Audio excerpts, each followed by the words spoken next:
Então vamos lá, pessoal. O nosso bate-papo de hoje vai ser sobre alfabetização. Como tudo começa. Eu não tenho a pretensão de esgotar esse tema de forma alguma, né? Dentro da alfabetização nós temos muita coisa para conversar, mas apenas iniciar esse bate-papo para nós começarmos bem o nosso trabalho, né? Continuarmos bem com o nosso trabalho de alfabetização. Eu vou iniciar com essa provocação do Derrani, que ele diz o seguinte: no século XXI, pode-se aceitar que uma pessoa culta conheça melhor sobre o funcionamento do seu carro ou de seu computador do que seu próprio cérebro? Então, uma provocação, né? Respondendo, acho que não. Né? Não é possível, não é aceitar, admitir isso. Pelo menos nós da educação, hoje não, nós já sabemos que a neurociência pode nos ensinar muita coisa. Né?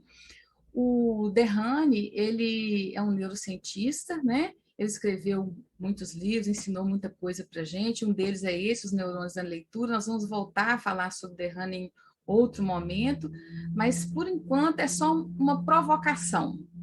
Então vamos ver o que a neurociência pode nos trazer em termos de alfabetização. Primeiro, vamos entender primeiro esse conceito, plasticidade. O que é plasticidade? Plasticidade é a capacidade do nosso corpo, do nosso organismo, de se refazer, de se remodelar. Então, vou dar um exemplo para vocês. Quando a gente tem uma quebradura, por exemplo, quebra uma perna, né?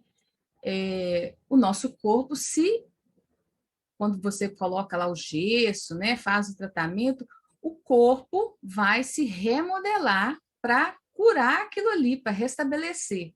Então, isso é a capacidade que o nosso corpo tem de plasticidade. E no cérebro? Como que isso acontece? No cérebro a gente chama de neuroplasticidade, ou plasticidade neuronal. Vamos ver como isso acontece no cérebro. O nosso sistema nervoso, ele é composto por gliócitos e neurônios. Os gliócitos nós vamos entrar nesse mérito agora, não. Mas os neurônios, né? Os neurônios são as células do sistema nervoso. Né? Nosso cérebro, ele é composto de neurônios e gliócitos. Mas vamos conversar sobre os neurônios. O que esses neurônios fazem com relação à neuroplasticidade? Acontece uma coisa que chama-se sinapse. O que é sinapse? Está aqui o neurônio, né? Ó, neurônio. O neurônio é composto, né, por dendritos, né, e os axônios, que é essa parte mais prolongada aqui com essas pontinhas. O que acontece na sinapse? A sinapse é o contato entre os neurônios, onde ocorre a transmissão de impulsos de uma célula para outra. É aí, exatamente aí, que acontece a neuroplasticidade, a capacidade do cérebro de aprender. Essas sinapses, né, são impulsos, né, que acontecem na célula, né, exatamente aqui, ó, no finalzinho do axônio, ele encontra com outro neurônio e vem e acontece isso aqui, olha. Encontro de um neurônio com outro neurônio através de impulsos, né, nervosos. Tem esse contato de um neurônio com o outro e acontece a neuroplasticidade, ou seja, a capacidade do nosso cérebro de aprender. Isso é acionado, vamos dizer assim, através da nossa percepção, né? Percepção dos estímulos que nós recebemos do mundo externo. Bom, já sabemos que a neuroplasticidade acontece através das sinapses. Um videozinho aqui para vocês verem acontecendo, né? Tá aí, ó, os neurônios estando em contato com o outro, através de impulsos nervosos, e acontecendo aí a sinapse, né, que é a neuroplasticidade. Então, vamos lá. Então, vamos ver esse videozinho aqui, que mostra para a gente uma coisa muito interessante. Há não muito tempo atrás, muitos cientistas acreditavam que o cérebro não mudava após a infância, que era difícil de expandir e seria fixado no momento em que nos tornamos adultos. Mas avanços datados na última década agora nos dizem que isto simplesmente não é verdade. O cérebro pode e muda ao longo de nossas vidas. É adaptável como o plástico. Os neurocientistas chamam isto de neuroplasticidade. Como funciona a neuroplasticidade? Se você pensar em seu cérebro como uma rede de energia conectada e dinâmica, há bilhões de caminhos e estradas iluminando toda vez que você pensa, sente ou faz algo. Alguns desses caminhos são bem viajados. Estes são os nossos hábitos, nossas formas estabelecidas de pensar, sentir e fazer. Toda vez que nós pensamos em uma certa coisa, praticamos uma determinada tarefa ou sentimos uma emoção específica, nós fortalecemos essa estrada. E torna fácil para o nosso cérebro viajar por este caminho. Então nós pensamos sobre algo diferente. Ao aprender uma nova tarefa ou escolher uma emoção diferente, nós começamos a esculpir uma nova estrada. Se nós continuamos viajando por essa estrada, nossos cérebros começam a usar mais este caminho. E essa nova maneira de pensar, sentir ou fazer torna-se uma segunda natureza. E o antigo caminho fica cada vez com menos uso e enfraquece. Este processo de reprogramar seu cérebro, através da formação de novas conexões e enfraquecimento das antigas, é a neuroplasticidade em ação. A boa notícia é que todos nós temos a habilidade de aprender e mudar nossos cérebros por reprogramação. Se você já mudou um mau hábito ou pensou sobre algo de maneira diferente, você tem esculpido um novo caminho em seu cérebro e experimentado neuroplasticidade em primeira mão. Com repetida e direcionada atenção para a mudança desejada, você é capaz de reprogramar o seu cérebro.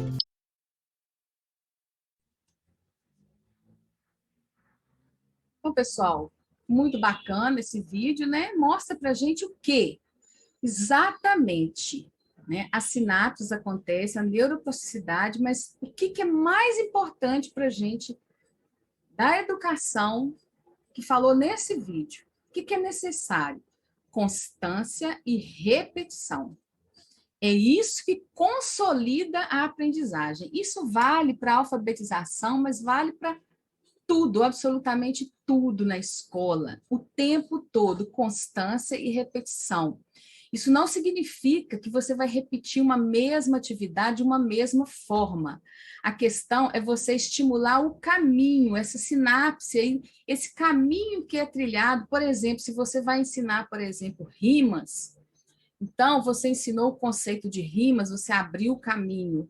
Então você vai constantemente trabalhar e repetir, mas vai trabalhar rimas de formas diferentes. Mas o básico é rimas. É só um exemplo, tá bom? Então, guardem isso aí.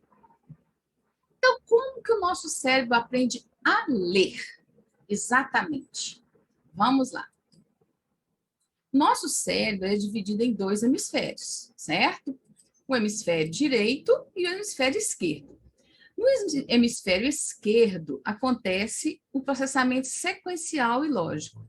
E trabalha com segmentos, processa as informações pedaço por pedaço. Ou seja, ele trabalha com as partes. E o hemisfério direito já é o processamento global, né? Trabalha com unidades globais, com rostos, paisagens. Né? Quando você vê uma coisa, você vê de uma forma global. Então, é processado no hemisfério direito. Já o esquerdo, ele vai ver as partes. Então, por que é importante a gente saber disso? Nós vamos saber daqui a pouquinho. Existe uma área, né, uma região cerebral para as palavras escritas. Os estudos de imagem do cérebro comprovam a existência dessa região, né, que ela é ativada para o processamento de palavras escritas, né, leitura, processamento propriamente dita. Onde está essa região? Aqui, exatamente do lado esquerdo, certo? Então, lembra que nós dissemos que o lado esquerdo processa as informações sequenciais, né? As partes.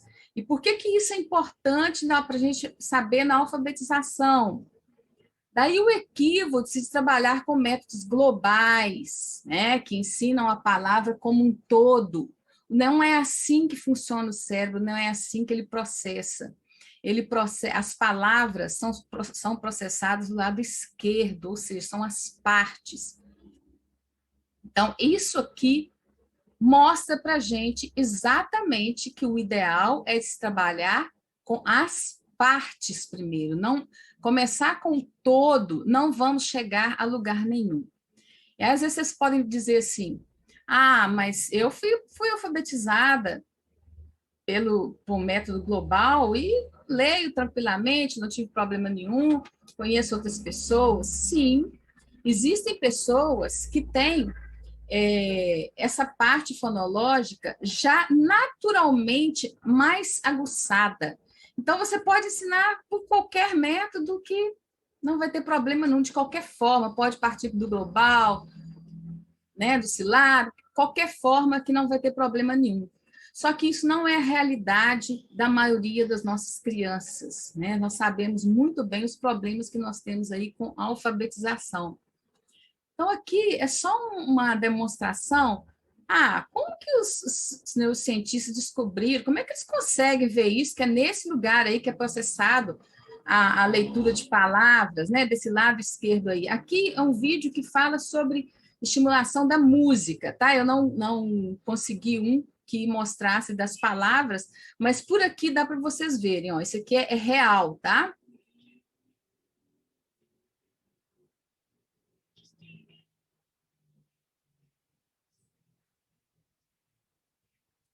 Viram como que acende, né?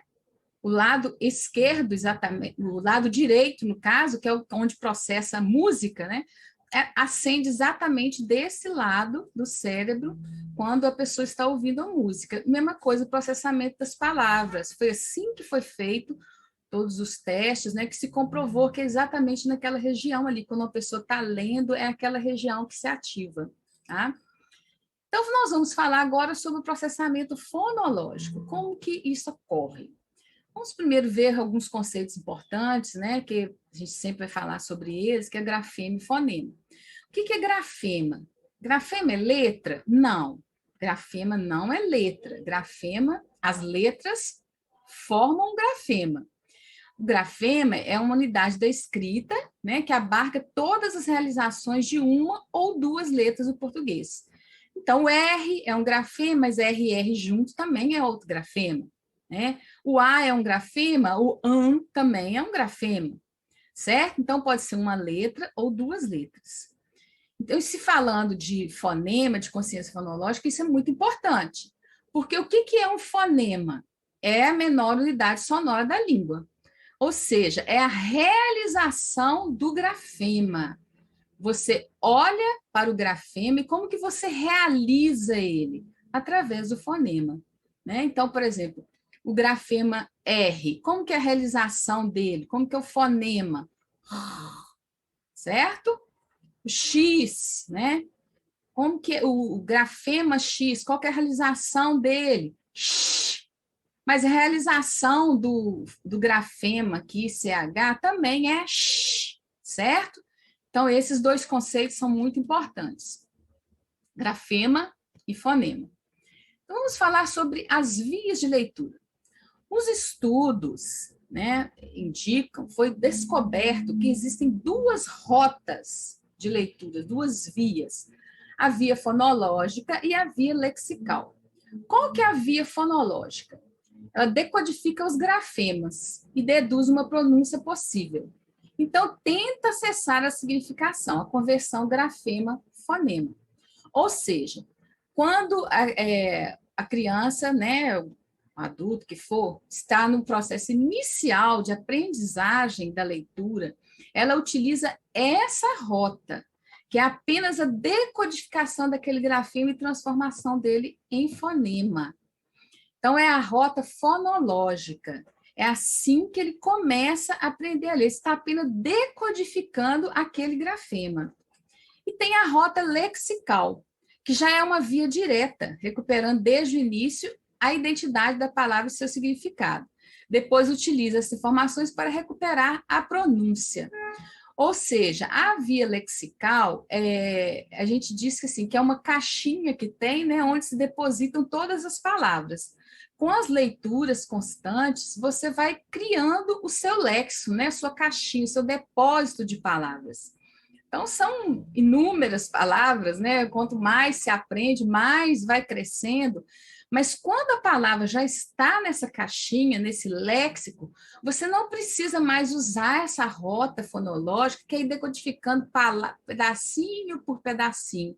Você já vai direto e fala a palavra de uma forma, né? Na verdade, a impressão é que você fala ela toda de uma vez, mas não é. Você fala ela por pedacinhos, só que de uma forma muito rápida. Então, parece que você fala ela de uma vez só, tá bom? Então, o que é esse léxico mental? Os pesquisadores acreditam, né, que existe no cérebro algo como um inventário de palavras chamadas léxico mental, que eu acabei de falar. Por meio dessa estrutura cognitiva, temos acesso à forma das palavras e a seus significados. Então, por que isso é importante, né, na aprendizagem da leitura e da escrita? Vamos ver. Vamos primeiro testar. Eu vou colocar uma palavra aqui e vocês vão pegar aí um lápis e um papel. Quando eu colocar palavras, vocês vão copiar essa palavra aí no papel, tá bom? Vamos lá.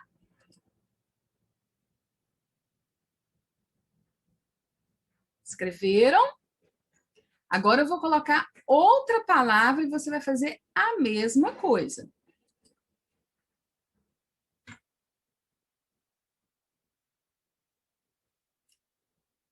Bem mais difícil, mais demorado, né?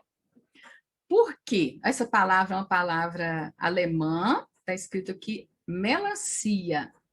Então, por que jabuticaba você escreveu tão rápido? Provavelmente você leu e já baixou os olhos e escreveu. A palavra melancia, que está escrita aí em alemão, provavelmente você levantou os olhos e abaixou mais de uma vez para poder escrever. Por que isso? Todas as duas são palavras grandes, né? Só que jabuticaba já está lá no seu léxico, certo? Você já viu essa palavra várias vezes. Então, ela já está no seu léxico, você não precisa de olhar de novo.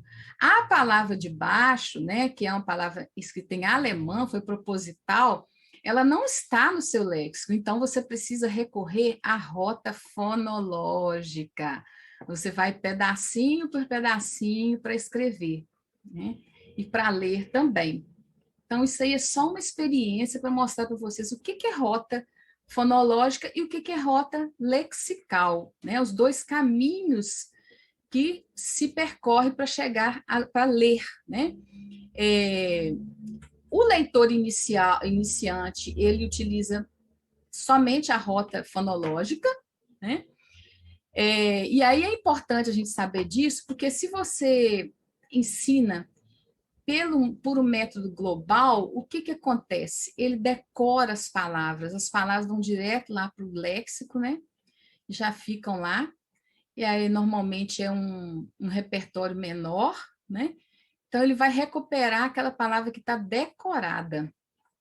Já a rota fonológica, quando se utiliza a rota fonológica mesmo no ensino, né, trabalhando com as partes, com os fonemas, ele já vai globalizar isso no sentido que ele vai, cada fonema aprendido já vai dar a ele base para formar várias palavras, né?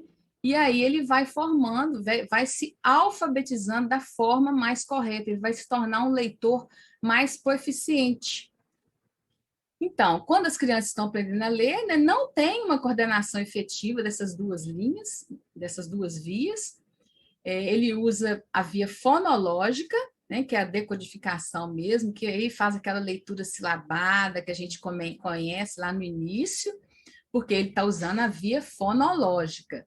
Já a via direta ou lexical, né, que a gente costuma até falar que é leitura de adivinhação, mas não é de adivinhação, é porque já está lá no léxico, né? Então, essas duas vias, no início, elas não são coordenadas. No início, só se usa a via fonológica. A lexical é depois, né? Que ela vem com o tempo, com as leituras, né? Então, lá no leitor proficiente, já alfabetizou, já domina, né? Só depois de muitos anos de aprendizagem que essas duas vias terminam por se integrar, uma a outra, a ponto de produzir no leitor adulto a aparência de um sistema único e integrado de leitura.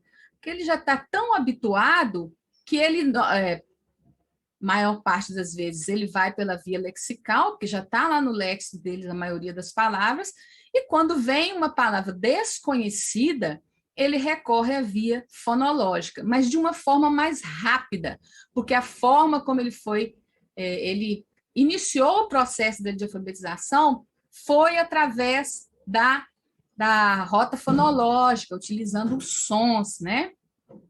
Nenhuma dessas vias sozinhas é suficiente para ler todas as palavras, né? Pelo que eu acabei de falar.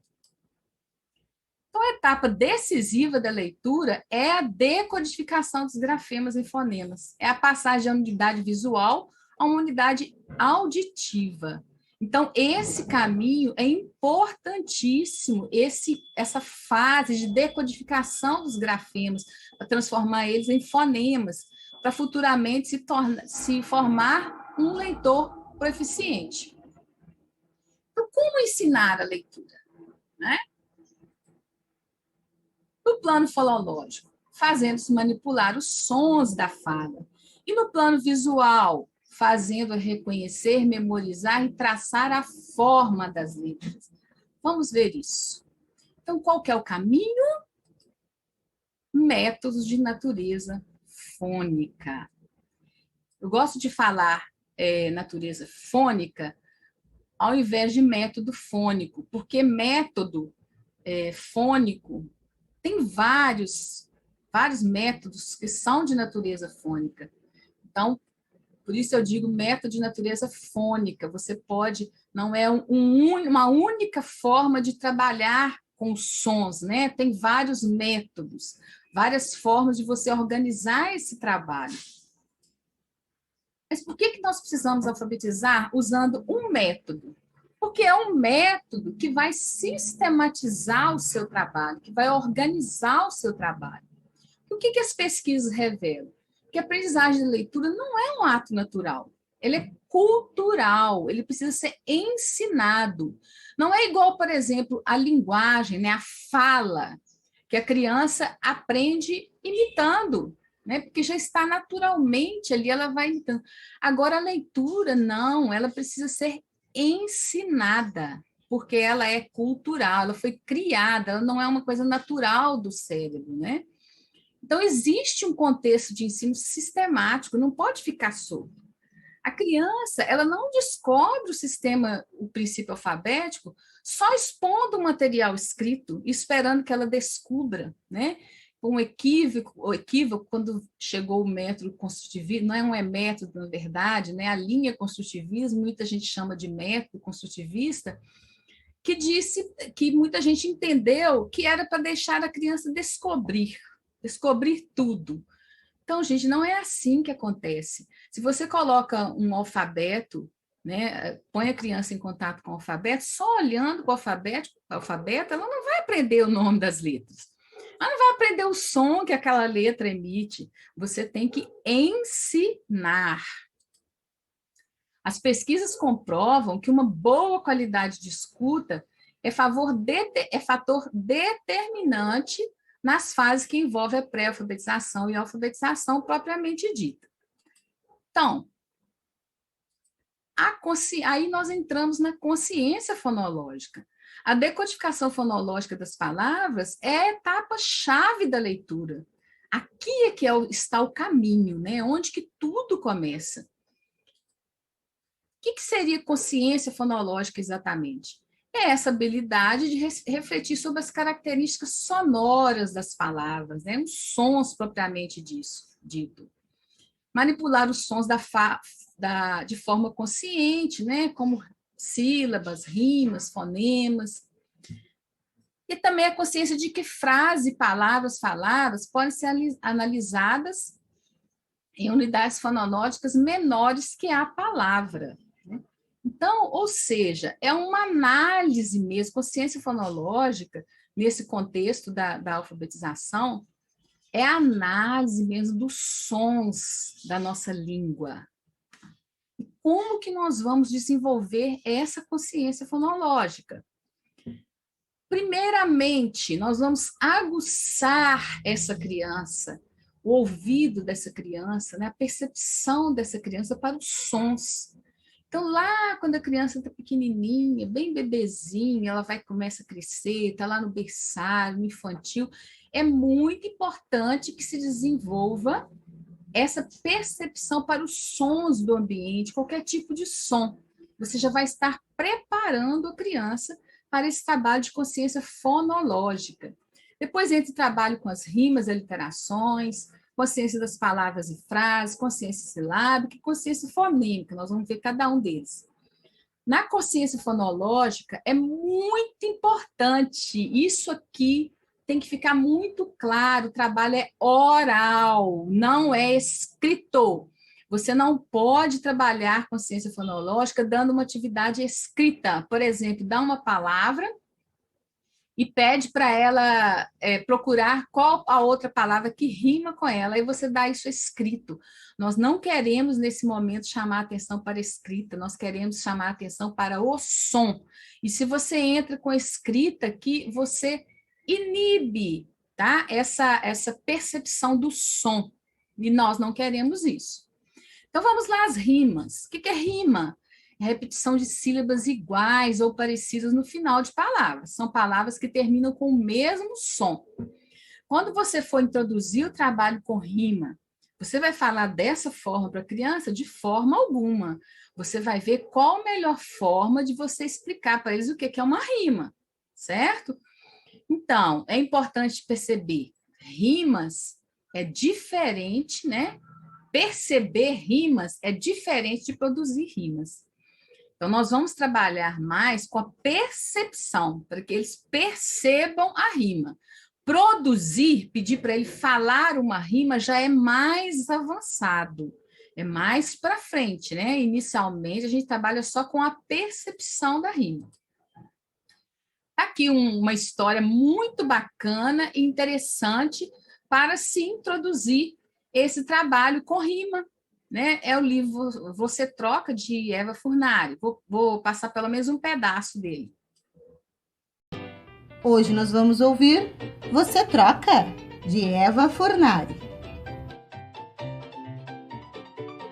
Você troca um gato contente por um pato com dente? Você troca um canguru de pijama por um urubu na cama?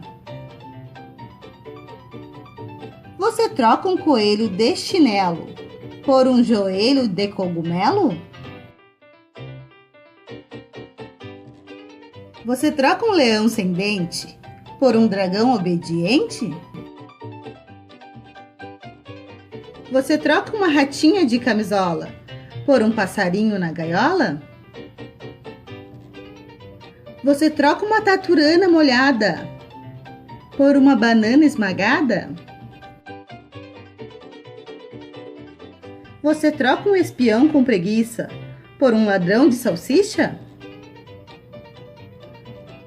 Você troca um tutu de feijão por um tatu de calção? É um livro bacana, divertido, e é interessante para se introduzir a questão das rimas. E a literação? A literação é a repetição de sílabas idênticas ou parecidas no início de palavras, né? De várias palavras. Por exemplo, diga um animal que começa com có, coruja, coelho, cotia. Diga o nome de uma fruta que começa com melancia, melão, mexerica. Esse tipo de atividade é interessante, porque quando você diz, diga o nome de uma fruta, você já está dando uma pista, né? Você já está ali falando de um campo semântico. Então, é mais fácil para a pessoa procurar o que vai encaixar ali, né? Diga o nome de uma parte do prédio da escola que começa com có, cozinha, corredor, e por aí vai. Está aqui um trava-línguas, o rato roeu a roupa do rei de Roma. Tem vários trava-línguas interessantes que dá para trabalhar a literação muito bem. Então, trava-língua é um recurso também muito bacana para trabalhar a literação. Consciência de palavras e frase. Você começa apresentando à criança o que é uma frase. Então, a primeira coisa é explicar isso para ela. Explicar que uma frase é uma mensagem que expressa uma ideia. Para a noção de frase, é bem importante que a criança diferencie e nomeie frase e palavra. A seguir, você vai dar exemplos de frases curtas e de palavras com base em figura. Então, usar, né, uma gravura, uma figura, é interessante para você introduzir esse conceito de palavra ou de frase, né? Porque a palavra, você vai mostrar uma coisa, vai falar o nome daquilo. Agora, frase, você vai mostrar uma cena. E aí fica mais fácil para introduzir esse conceito de palavra e de frase. Novamente, eu vou dizer, você não vai falar para a criança da forma como está escrito aqui. Frase é uma mensagem que expressa uma ideia. Quer dizer, depende da idade da criança. Aí cada um vai ver qual a forma de falar para explicar o que é uma frase, né? Iniciar a frase, né, com poucas palavras e curtas e ir acrescentando aos poucos. Consciência de sílabas, né, que é a capacidade de contar sílabas, né, segmentar, que é a análise das palavras em sílabas, e organizar o todo, que é a síntese, né, as sílabas em palavras. Manipular e transpor sílabas, né? Então, todo esse trabalho que a gente faz com sílabas, né? Por exemplo, aquele trabalho que você costuma fazer, até para desenvolver o nível silábico da escrita, né? Vamos bater palmas cada vez que você abre a boca para falar determinada palavra. Isso é um início de um trabalho com sílaba, né? Então, lembrando que aqui nós ainda estamos na fase oral, sempre oralidade, certo? E o fonema, né? Por fim, o fonema. Há um som que é menor do que o som da sílaba. E é isso que a criança precisa descobrir através do desenvolvimento, né, da consciência fonológica, consciência fonêmica. Consciência fonêmica está dentro da consciência fonológica, certo? Então, você faz o trabalho de consciência fonológica e a última fase que a gente precisa chegar é na consciência fonêmica, consciência dos fonemas. Não precisa usar esse nome fonema com a criança, né? É o som da letra. Cada letra tem o seu som. Olha, normalmente uma criança ou mesmo um adulto identifica a palavra inteira ou uma sílaba, né? Mas como sendo a unidade menor, eles acham que essa é a unidade menor. Mas para alfabetizar, o aluno precisa identificar os segmentos menores que compõem uma sílaba. Aí você pode dizer assim, mas eu alfabetizei, nunca trabalhei assim com fonema, não cheguei a aprender o fonema isolado. Volto a dizer, existem pessoas que têm esse lado fonológico já aguçado, já é uma natureza dela. Então, ela vai perceber isso, embora ela isso não seja manifestado, é percebido por ela, tá? Então, por isso não tem problema. Mas vou repetir, a maioria, uma grande parte das nossas crianças não tem essa facilidade, essa habilidade. E aí é que acontece todos os problemas, né? Se a criança não adquire essa consciência fonêmica, ela pode pensar que as palavras são como desenhos e passar a decorar palavras. É o que eu disse para vocês, já ir para decoreba, né? E já cair direto no léxico lá, e aí ela não fica um leitor eficiente, né? Proeficiente. Ele fica um leitor limitado, tá? Ou ela decora sílabas e compõe as palavras silabando, né? Vai se tornar um leitor ineficaz, né? Que eu disse. Ou ela decora a palavra ou ela decora sílabas.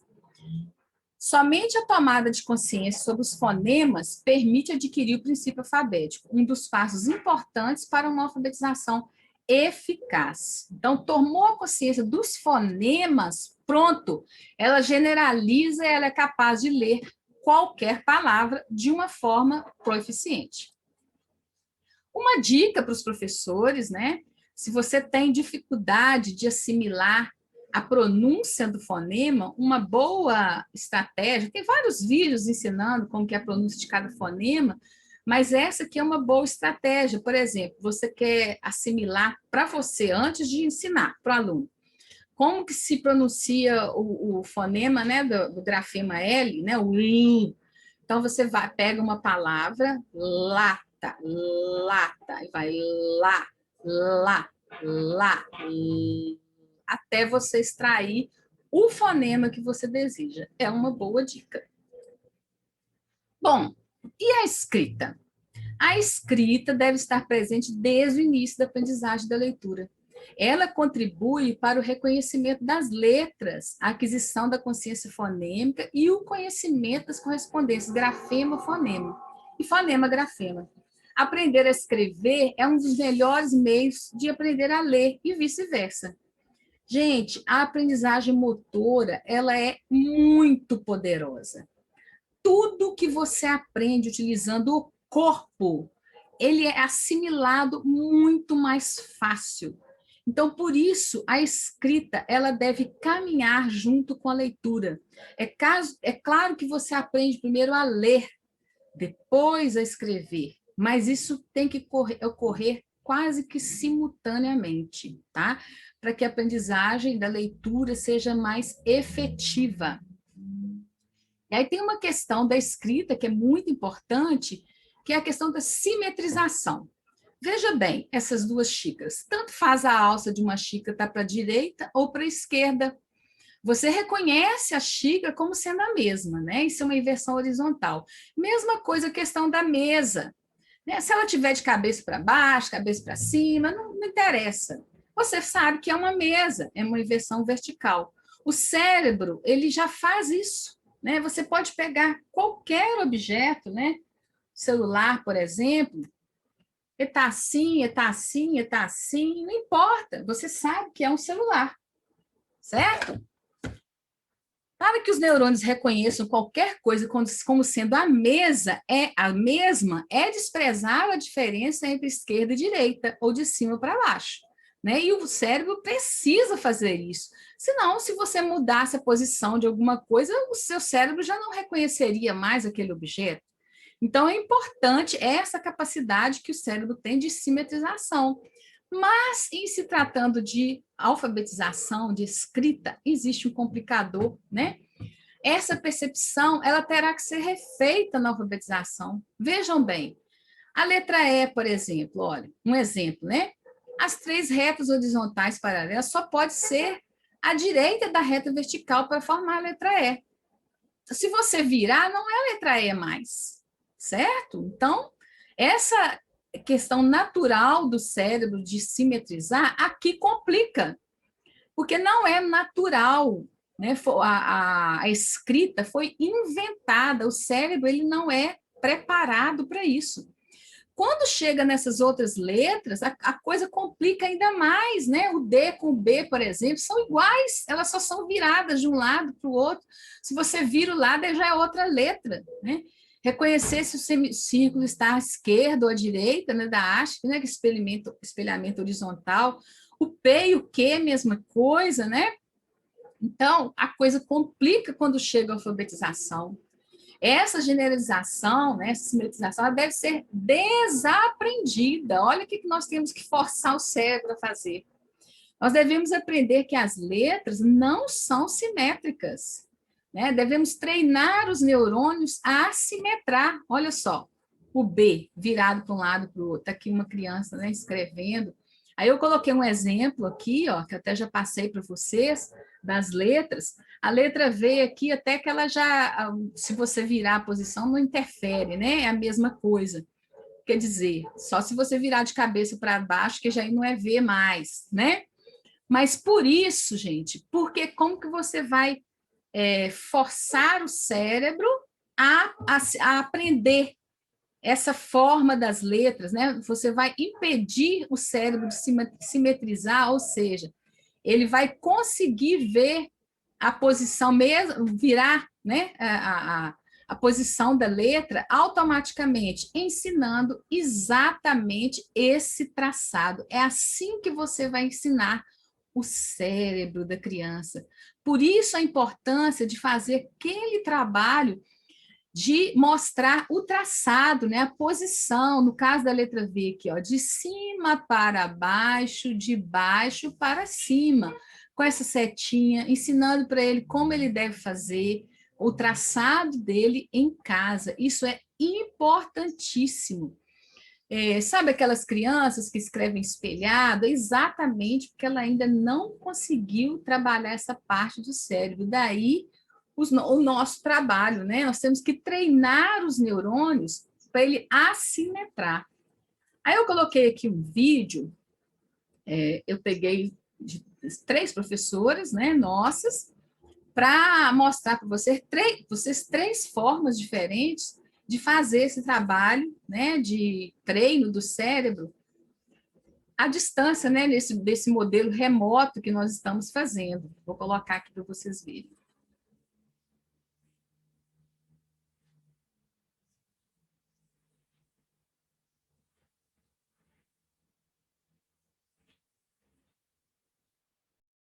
Movimento das vogais, ó, com o dedinho indicador, vocês vão fazer o mesmo movimento que a tia vai fazer aqui, né, com essa bolinha vermelha, ó. Para a gente fazer a letra A, ó, sobe, sobe, sobe, sobe, sobe, desce, desce, desce, desce, desce, desce e corta. Desceu, cortou. Subiu, desceu, cortou. Ah. De cima para baixo, da esquerda para a direita. Corta 3 vezes. Vamos de novo com o dedinho indicador. De cima para baixo e vamos cortar 3 vezes, da esquerda para a direita. Corta, corta, corta. E é isso, pessoal. São 3 formas diferentes para mostrar exatamente que você pode criar a sua forma, né? O importante é que a criança veja exatamente o percurso que ele deve fazer com o lápis. Assim você vai trabalhar, vai estar treinando esse cérebro para assimetrar as letras e aprender da forma correta, certo? Sempre mostrar da mesma forma. Você não pode traçar um dia de um jeito, outro dia de outro jeito. Sempre traçar da mesma forma. E muito importante, à medida que for traçando, primeiro você ensina, né? De baixo para cima, de cima para baixo, e corta no meio. Faz isso umas 2 vezes e depois você vai fazendo o traçado e falando o nome da letra. No caso aqui, o A. A.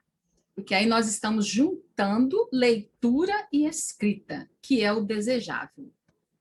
Então, pessoal, no próximo estudo, nós vamos trabalhar com o estudo, a introdução dos fonemas, né? As famílias silábicas também. Muito obrigada, até a próxima.